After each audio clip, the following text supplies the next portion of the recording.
प्रश्न तुमचे, उत्तर आमचे. अचूक, निर्भीड आणि सडेतोड. लोकशाहीचा खरा मंत्र म्हणजेच न्यूज लोक.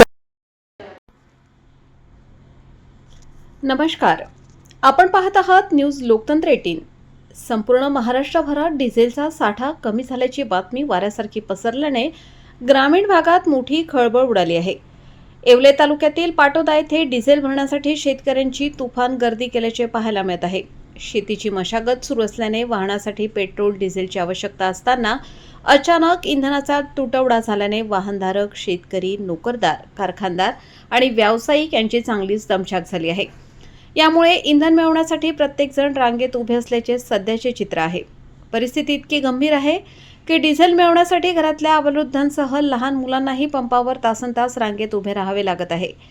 पाटोद्यातील जिओ आणि HP हे दोन्ही पंपांवर डिझेल नसल्याने एकमेव सुरू असलेल्या कांदळकर पेट्रोलियमवर लोकांची झुंबड उडाली आहे.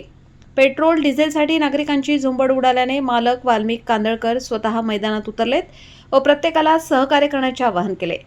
पंपावर पेट्रोल डिझेल मिळत नसल्याने नागरिकांनी सरकार आणि प्रशासन यांच्या विरोधात तीव्र स्वरूपाची नाराजी व्यक्त करत सरकारने शेतकऱ्यांचा अंत पाहू नये असा इशारा दिलाय. येत्या काळात ही परिस्थिती अशीच राहिली तर परिस्थिती हाताबाहेर जाऊ शकते. या संपूर्ण परिस्थितीचा ग्राउंड रिपोर्ट घेतलाय आमचे प्रतिनिधी सचिन शिंदे यांनी. पाहुयात न्यूज लोकतंत्र 18चा विशेष ग्राउंड रिपोर्ट. पुरवठ्यामुळे शेतकऱ्याच्या आतोनात हाल होत आहे. एक तर कांद्याला भाव नाही.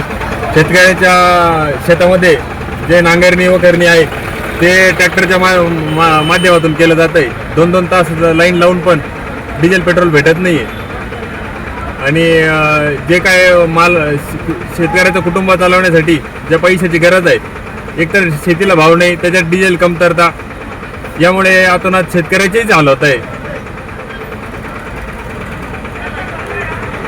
सकाळपासून बघू शकता 2-2 दिवसापासून लोक डबे घेऊन उभे, अजूनही त्यांचा नंबर लागलेला आहे आणि त्याच्यात शेतकऱ्याच्या शेतीमालाला अजिबातही भाव नाही आहे.